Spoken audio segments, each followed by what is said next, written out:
Okay, so sometimes when you go for that spider lasso triangle, Matthew's going to make a response by kind of squatting down a little bit, and I had an open elbow. He's kind of tucking in, which leads us to another pathway, the overhead. So say we're playing double sleeve, I have that spider hook in, I have the shallow lasso, I'm looking to lift my hips and explode into that triangle, but now Matthew's posture's changed. Notice the way he's like semi-squatted down, he's pulled his right elbow back, which was the arm that I wanted to triangle. Anytime there's a bend in that front leg, that shallow lasso can become a strong De La Riva hook. My spider hook, now he's pulled his elbow back into his body, I'm just going to put the sole of my foot on his belly. Okay? And now from there, his head is above my hips, I want his head above my head. So I'm just pulling my hands towards me, and I'm rolling over my left shoulder in the mount. I'm still keeping my grips, so I'm ending up in the mount position. Let's just get, well, we can't really get another angle on there, but certainly go here. Yeah. This angle, yeah.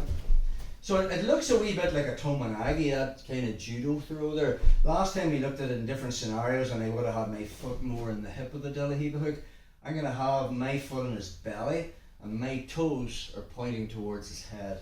So from our position I have the spider hook in, I have the shallow lasso. Anytime Matthew's posture bro, and I'm here and I've got that kind of open elbow, I'm looking for the triangle. Again, but just the response he's made is he knows I'm looking for that. He's kind of squatted down. That shallow lasso becomes a strong De La Riva hook.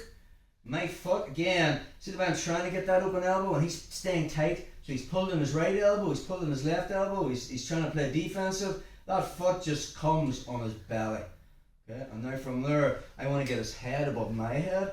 So I'm just pulling with my hands, and now I'm going to roll over my right shoulder.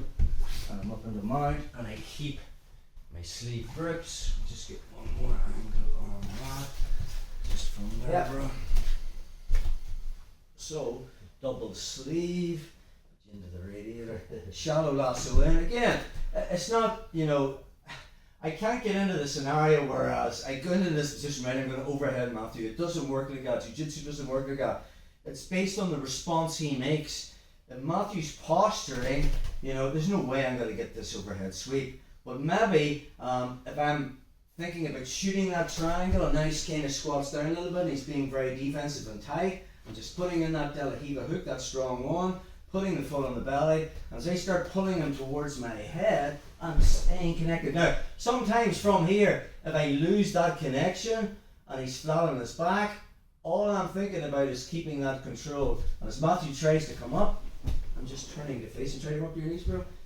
Yeah, and I'm going to keep my guard. Very hard for him to turn it into a battle again whenever you've still got the sleeves. Just look at that scenario again. Yeah. So say we're here. Yeah. We've got our position. I have that shallow spider hook in, shallow lasso.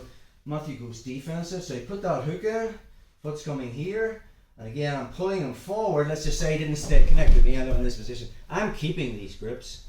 As he tries to come up, come up, bro. Yeah, anytime you want, boom, I'm back up again. Keeping grips is everything. Usually most people find it very, very difficult to come up when you've got your arms extended. So, well, you want to stay connected and you get into the mount, but if you don't, we don't panic. We keep those grips and just see where the battle ends up.